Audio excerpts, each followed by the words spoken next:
요한복음 21장 17절에서 22절. 우리 찾으셨으면 한 음성으로 읽습니다. 시작.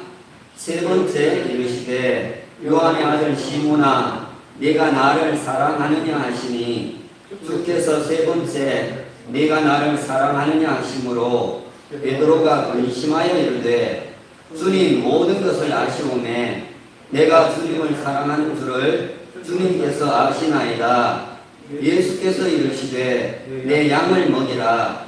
내가 진실로 진실로 내게 이르노니 내가 젊어서는 스스로 띠띠고 원하는 곳으로 다녔거니와 늙어서는 내 팔을 벌리리니 남이 내게 띠띠우고 원하지 아니하는 곳으로 데려가리라.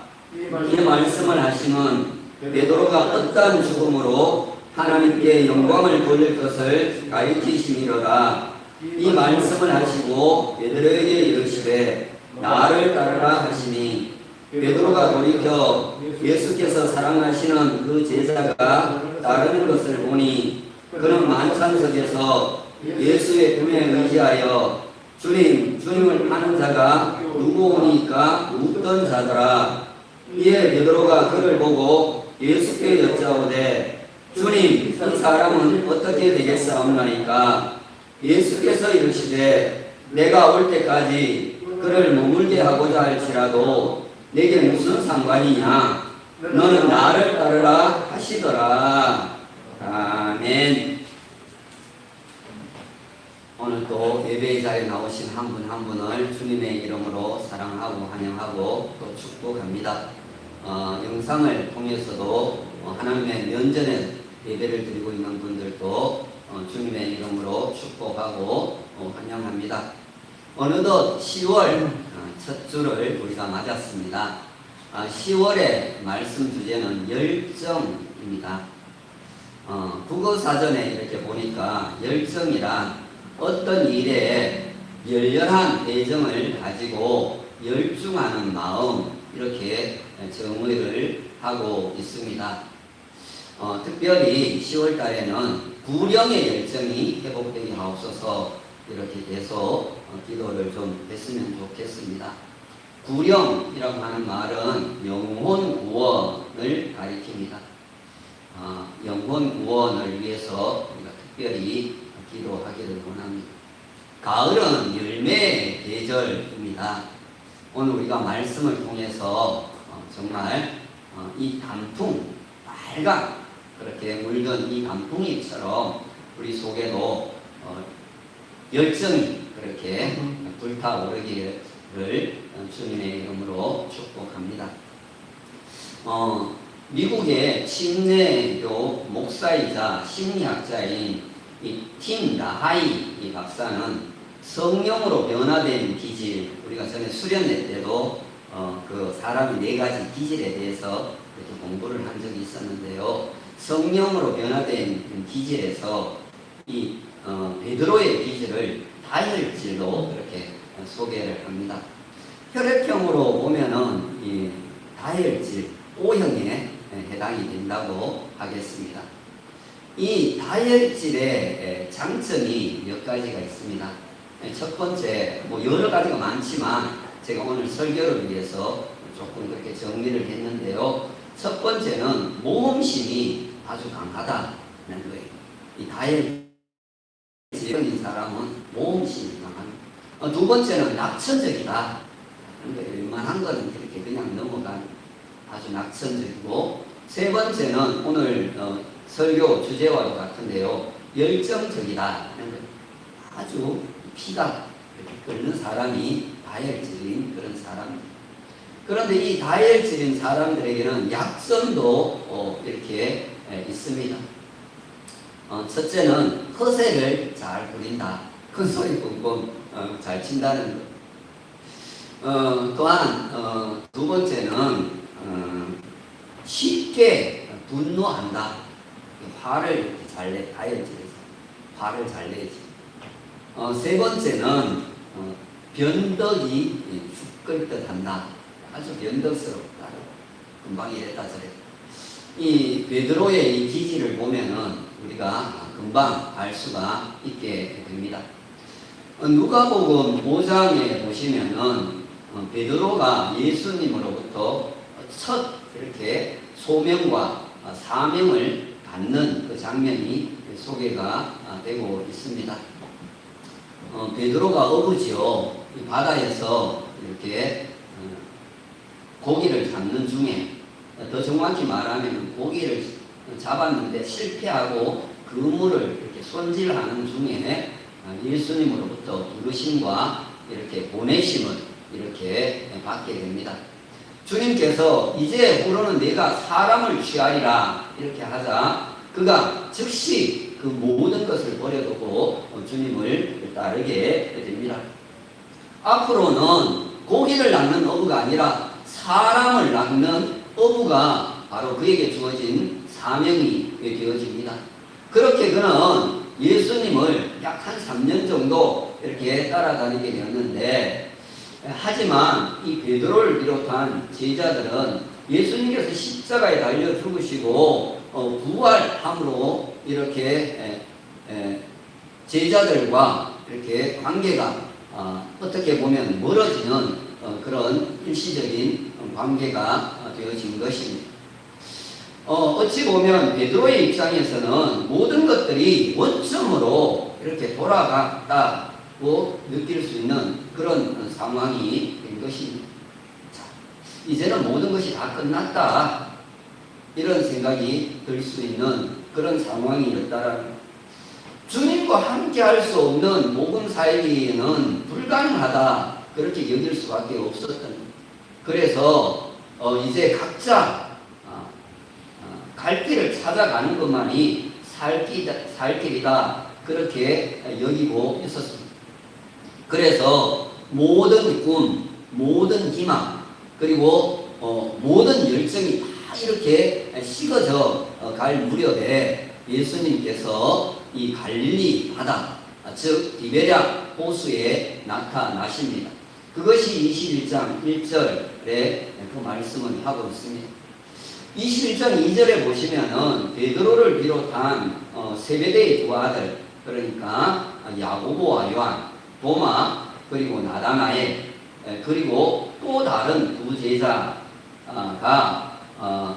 함께 있었다 그렇게 성경은 기술을 하고 있습니다. 총 7명의 제자들이 이렇게 바닷가에 있게 된 거예요.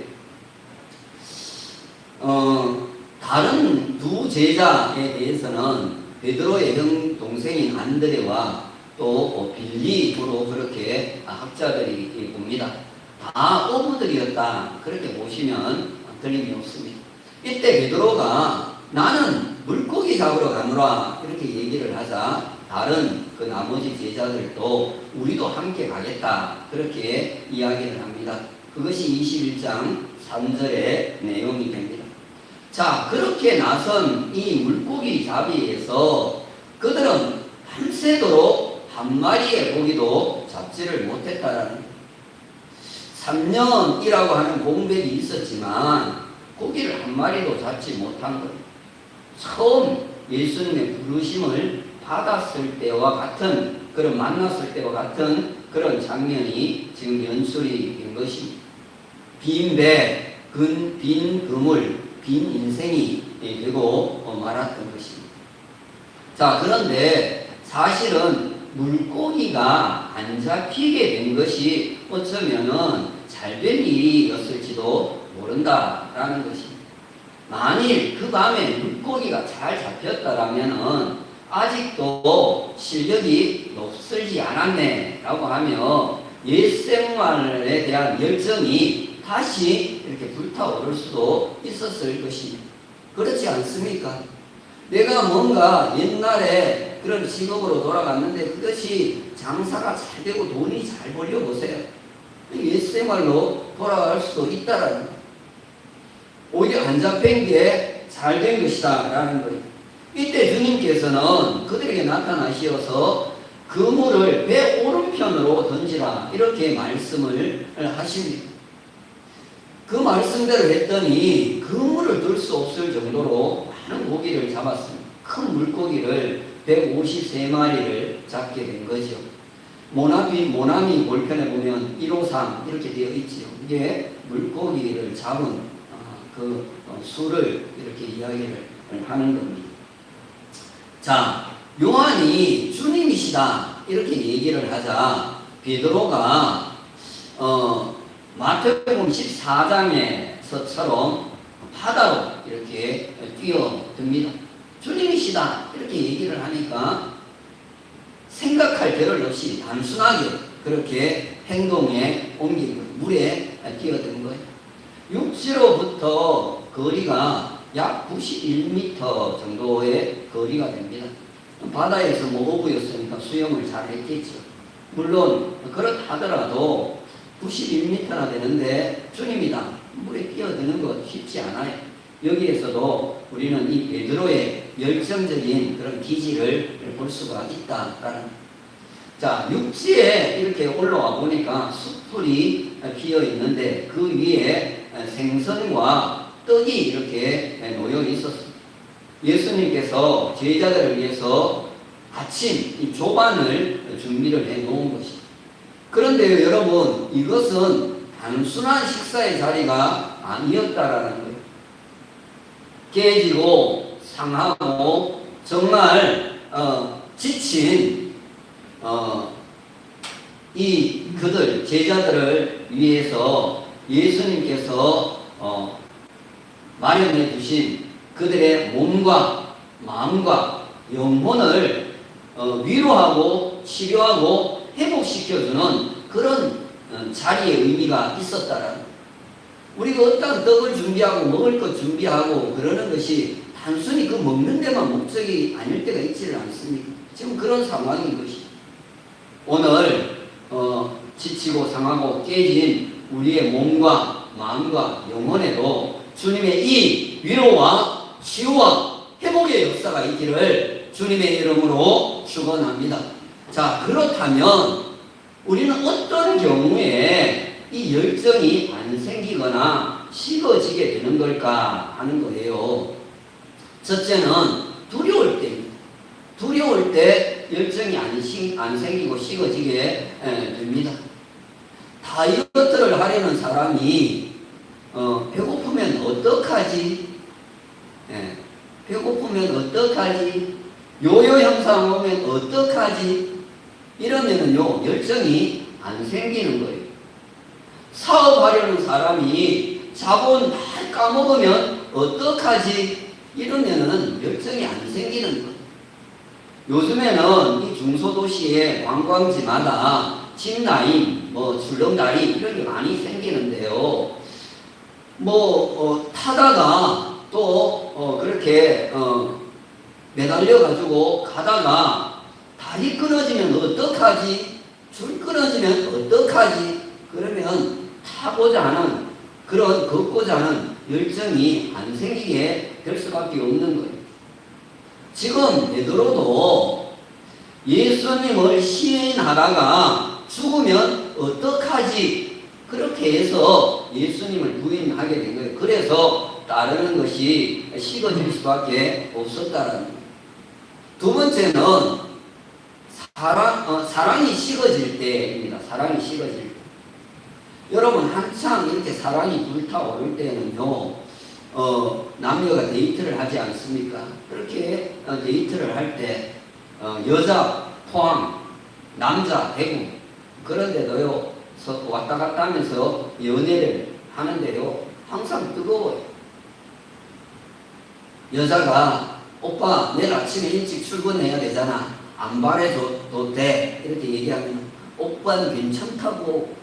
그러면서 바래다 줍니다. 그러다가 사랑이 식어지면 어떻습니까? 오빠 피곤해.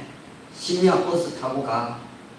오빠, 나 무서워. 바래다 줘. 이러면 어떻게 합니까? 넌 얼굴이 무기야. 괜찮아. 이럽니다. 사랑이 식어지면은요, 열정이 안 생길 수밖에 없다라는 거예요.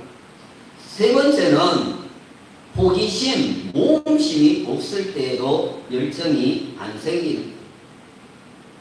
열정은 모험심이나 호기심이 있어야 생기지를 않겠어요.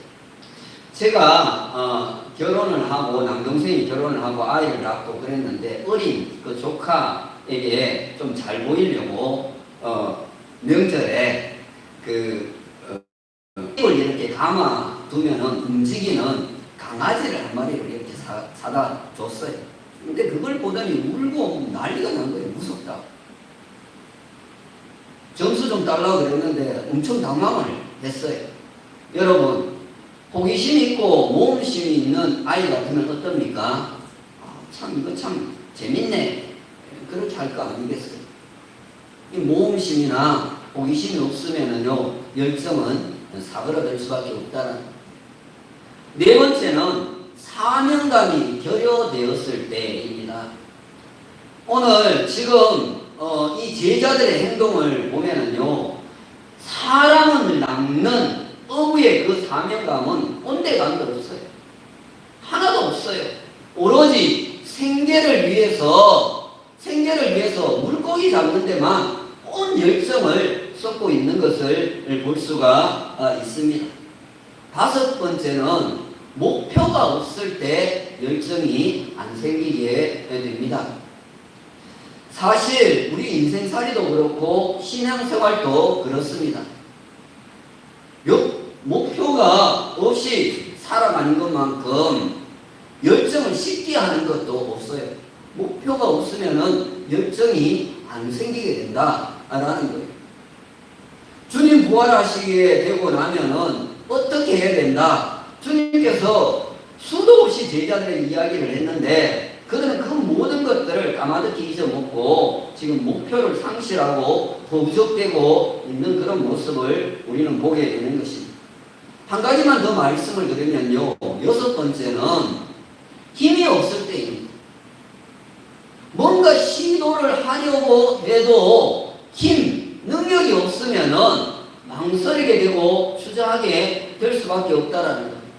여러분 돈 없고, 여러분 또 실력 없고 믿는 그런 백 없어 보세요. 열정이 안 생기게 되는 거예요. 뭔가 능력이 있어야 하려고 하는 열정이 일어나게 된다라는 것이죠. 자, 그렇다면 열정이 생기거나 또 열정이 뜨거워지려고 하면은 어떻게 하면 될까 하는 거예요. 위에 제가 6가지 말씀드렸던 것을 뒤집으면 되는 것입니다. 두려움 대신에 용기, 담대함을 가지면 됩니다. 사랑이 불타오르면 됩니다. 호기심, 모험심을 가지면 됩니다. 사명감을 가지면 됩니다. 목표를 가지면 됩니다. 능력을 가지면 된다라는 것입니다. 자, 조반을 먹은 후에 주님께서는 베드로에게 3가지의 질문을 이렇게 던집니다. 이 질문에 대해서 베드로도 비슷한 대답을 3번 이렇게 하게 됩니다. 제가 사랑이 불타올라야 열정이 생긴다, 그렇게 말씀을 드렸습니다. 지금 예수님께서는 우선적으로 이 베드로에게 사랑을 확인하고 사랑을 풀어 이렇게 넣어주고 있는 그 장면을 오늘 우리가 이 본문을 통해서 볼 수가 있습니다. 주님의 처음 질문은 네가 이 사람들보다 나를 더 사랑하느냐는 질문이었습니다. 다른 이런 사본, 지금 우리가 쓰는 성경 말고 다른 이렇게 사본에는 보면 이것들보다 나를 더 사랑하느냐 이렇게 되어 있습니다.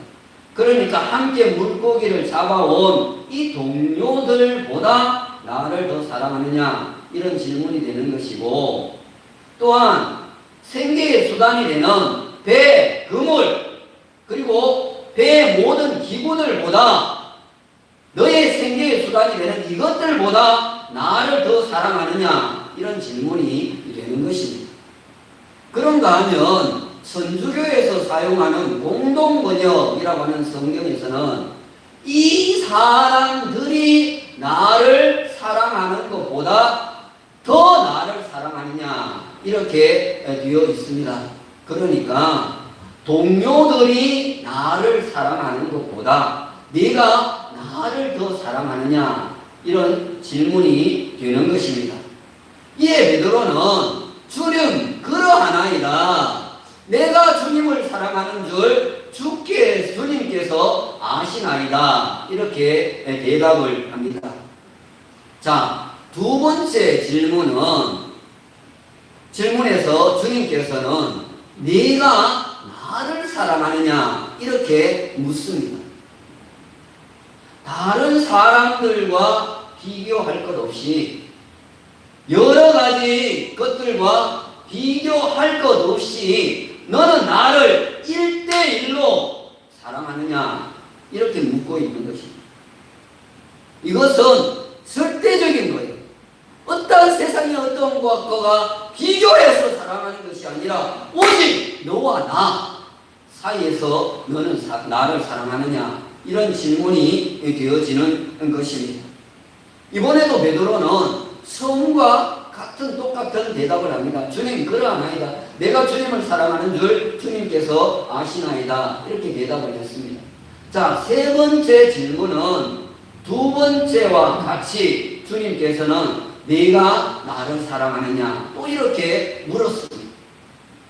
지금 주님께서는 계속해서 베드로로 하여금 사랑이 이렇게 불타오르도록 독려를 하고 있다라는, 세상의 것이 아니라 주님을 더 사랑하도록 계속 불을 이렇게 붙여주고 있다라는 것입니다. 자, 세 번씩이나 사랑하는지를 묻자 베드로는 크게 이렇게 근심을 하면서 모든 것을 아시오매 내가 주님을 사랑하는 줄을 주님께서 아시나이다, 이렇게 대답을 했습니다. 자, 이렇게 주님과 주고받는 대화 속에서 이 베드로의 식었던 사랑, 주님에 대한 사랑이 다시 살아나게 되었다라는 것입니다. 오늘 말씀을 듣는 여러분들도 오늘 이 말씀을 듣는 중에 주님을 향한 그 사랑이 회복되어지는 역사가 있기를 주님의 이름으로 축원합니다. 자, 베드로로부터 주님을 향한 그 사랑을 확인받은 다음에 주님께서는 이렇게 말씀을 합니다. 내 어린 양을 먹이라 15절, 내 양을 치라 16절, 17절 내 양을 먹이라, 이렇게 베드로에게 막중한 사명을 주시는 것을 볼 수 있습니다. 성도들을 먹이고 기르는 이 양육과 돌봄의 사명을 말하는 것입니다. 이것은 그동안 주님께서 3년간이나 정말 중요하게 여겼던 예수님의 사역이었습니다. 양떼들인 성도들을 먹이고 기르는 것, 이것이 예수님의 사역이었다는 것입니다. 그 막중한 사명을 이제 베드로에게 위탁을 하시는 것입니다. 이는 얼마나 주님께서 베드로를 믿고 계셨는가 하는 것을 단적으로 보여주는 것입니다. 계속해서 다른 사람 말고 베드로, 오직 베드로를 향해서 일을 시키는 거예요. 여러분, 우리 같으면 어떻습니까?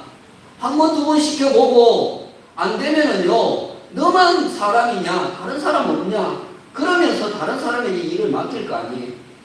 그런데 오직 예수님은 베드로에게만 집중적으로 사랑을 확인하고 그러면서 설득시켜 그에게 일을 맡겠다라는 절대 신임인 것입니다. 오늘 우리도 주님을 사랑함으로 주님의 절대 신임을 받는 그런 큰빛교회 성도들이 되기를 주님의 이름으로 축원합니다. 자, 18절과 19절의 말씀은 참으로 엄중한 말씀이 아닐 수가 없습니다. 이는 베드로가 장차 어떠한 죽음으로 말미암아 하나님께 영광을 돌리게 될 것인가 하는 것을 미리 말씀을 해주고 있는 것입니다. 사실 이 죽음은 베드로가 너무나도 두려워했던 거예요. 이 죽음의 두려움 때문에 주님을 부인한 것 아니겠어요?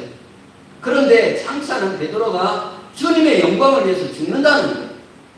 그런데 장차 그 죽음마저도 기꺼이 베드로는 맞이하게 된다라는 거예요. 오늘 18절에 있는 말씀 중에서 내 팔을 벌리리니 라는 말씀에서 우리는 그것을 알 수가 있는 거예요. 자, 그래, 나는 주님을 위해서 기꺼이 내 생명 바친다는 거예요. 코바데스라고 하는 영화가 있습니다. 베드로가 죽음의 악몽인 로마로 가려고 하지를 않습니다. 그때 주님께서 나타나셨습니다.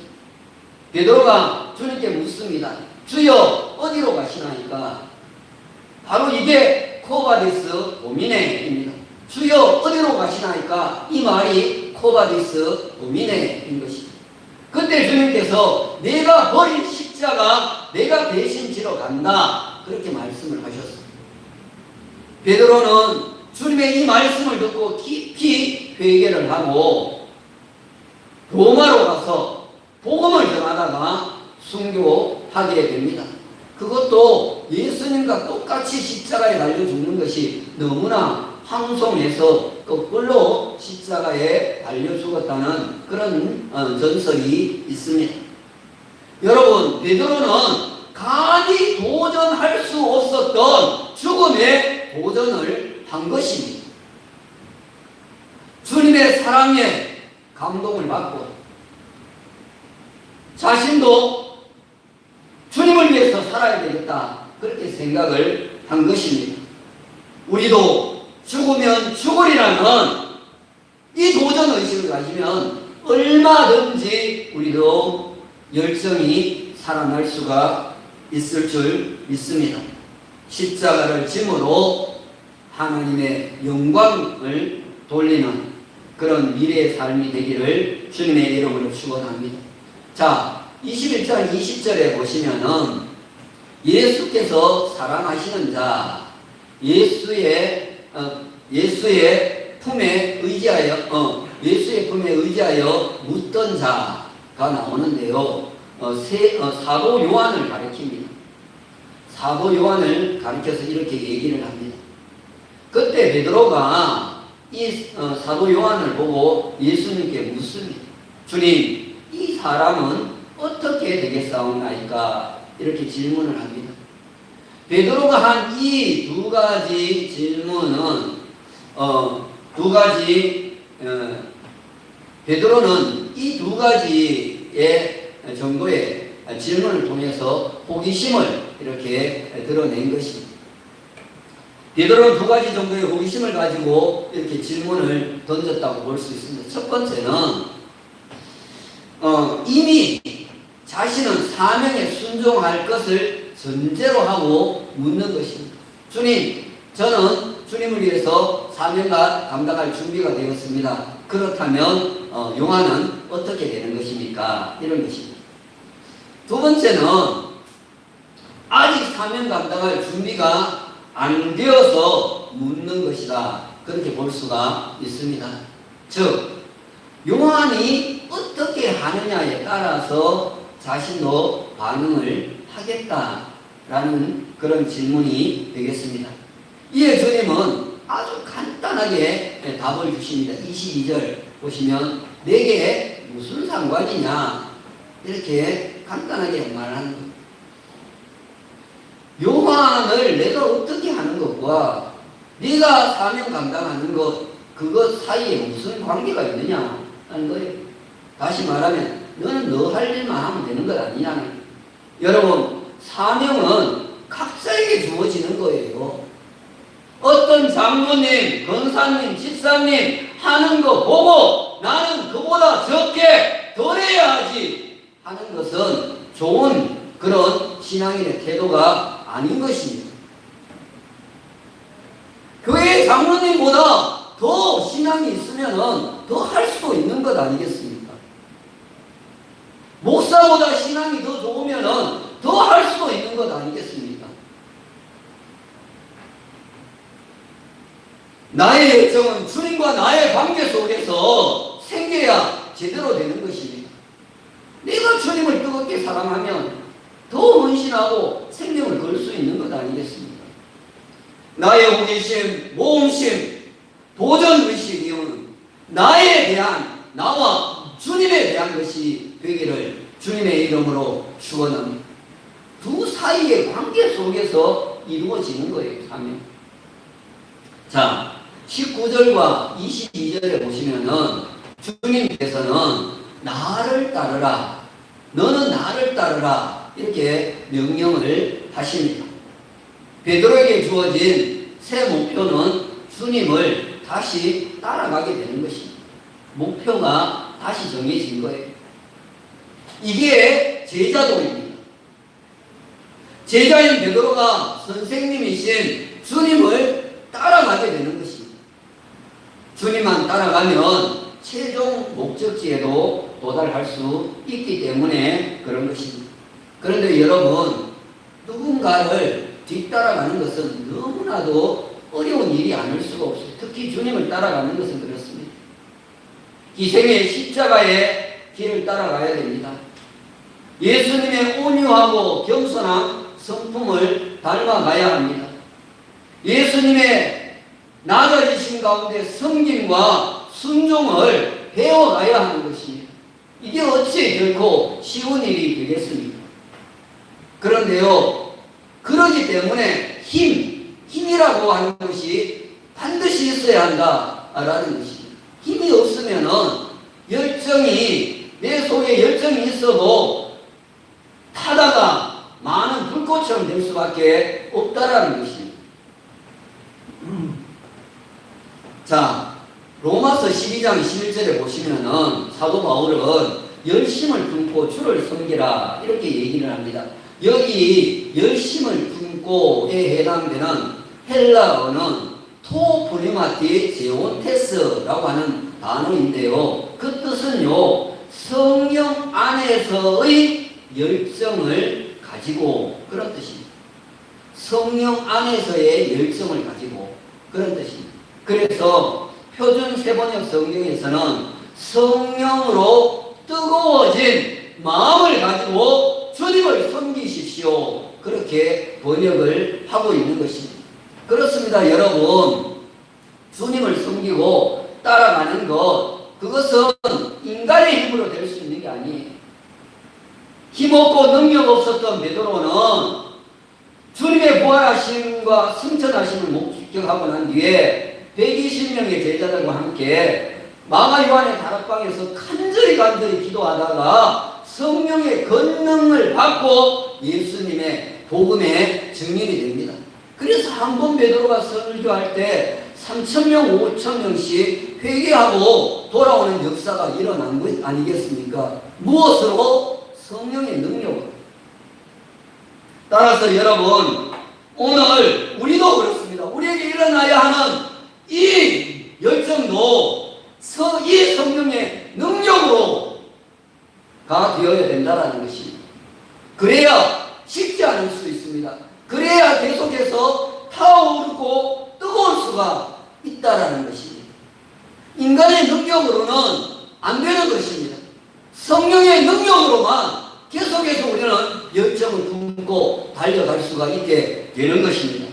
여러분, 세상 열정이라고 하는 것은요, 때로는요, 욕정이 되기도 하고요, 욕망이 되기도 하고요, 욕심이 되기도 하고요, 탐심이 되기도 하는 거예요. 따라서 우리는 성령님이 부어주시는 이 열정을 가지고 예수님의 피맺히는 소원인 복음, 부령, 이 영혼 구원을 위해서 힘쓰는 우리 모두가 되기를 주님의 이름으로 축원합니다. 이제 말씀을 마무리하겠습니다. 전설에 의하면은, 많이 들어본 걸 수도 있는데요, 전설에 의하면은 천사장 가브리엘이 승천하신 예수님께 이런 질문을 던졌습니다. 아무래도 예수님께서 하신 그 일들은 제한된 지역에서 하신 일이라서 많은 백성에게 복음을 전하는 일로서는 너무나 미흡한 것 같으니까 천사들을 지금이라도 보내서 만방에 복음을 전하게 하면 어떨까요? 이렇게 물었다는 거예요. 그렇죠. 예수님의 사역은 주로 예루살렘, 갈릴리, 이 팔레스타인 지역에서 이루어진 것 아니겠어요? 그러니까 만백성에게 복음을 전하는 것은 위험하다는, 그래서 천사를 보내서 만방에 복음을 전하게 했으면 좋겠다. 그때 주님께서 그럴 필요가 없다, 제자들에게 다 맡겨놓았다, 그렇게 얘기를 했다는 거예요. 그래도 걱정이 되니까 가브리엘이 베드로, 야고보, 요한 등 이 제자들은 너무나 신통치 않으니까 그렇게 하는 것보다 다른 어떤 길은 없습니까? 그렇게 물었다. 그러자 주님께서 하시는 말씀이 다른 계획은 없다, 나는 그들을 믿는다, 그렇게 잘라 말씀을 하셨다라는 것입니다. 저는 설교 준비를 하면서 이 내용을 다시 한번 이렇게 확인을 하면서 주님의 이 뜨거운 열정에 상당히 감동을 하고 감격을 했습니다. 어쩌면 이토록 무능력하고 볼품없는 나를, 우리를 버리지 않으시는 그 주님의 열정, 포기하지 않으시는 그 주님의 열정 때문에 감격이 되었다라는 것입니다. 여러분, 우리의 신앙을 한번 돌아보십시오. 이런 나를 여전히 버리지 않고 그 뜨거운 식지 않은 열정으로 나를 버리지 않고 포기하지 않는 주님의 그 사랑, 여러분 감격이 되지 않습니까? 여러분, 주님이 끝났다고 말씀하시기 전까지는 끝난 것은 없습니다. 여러분, 감독이 끝났다고 하지 않는데 왜 선수가 포기를 합니까? 심판이 끝났다고 휘슬을 불지 않았는데 왜 선수가 끝났다고 주저앉아 있습니까? 주님께서 아직 끝나지 않았다고 말씀하시는데 왜 내가 끝났다고 모든 것을 단념해 버립니까? 여러분, 설사 우리 모두가 끝났다고 할지라도 주님은 그 끝났다고 여기는 그 자리에 찾아오시는 분이십니다. 열정을 불어 다시 시작하도록 하기 위해서 찾아오시는 것입니다. 여러분, 이 웬 은혜인지 웬 사랑인지 주님께서는 저를, 여러분들을 여전히 믿고 계시다라는 것, 여전히 넣어야 된다. 큰비교회에서 다른 사람이 아니라 나는 너를 원한다, 너를 쓰기를 원한다, 너여야만 된다, 그렇게 주님께서는 나를, 우리를 믿고 계시다라는 것입니다.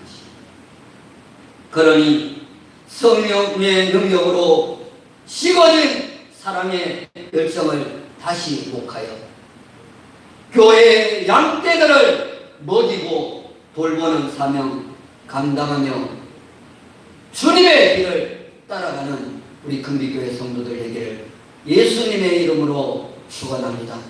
오늘 우리 교회 성도들 뿐만이 아니라 혹시라도 우리 금비교회 영상 설교에 들어갔다가도 이 말씀을 통해서 변화받는, 다시 한번 주님을 붙잡고 회복되는 역사가 있기를 다시 한번 주님의 이름으로 축원합니다. 주신 말씀을 생각하면서 우리 찬송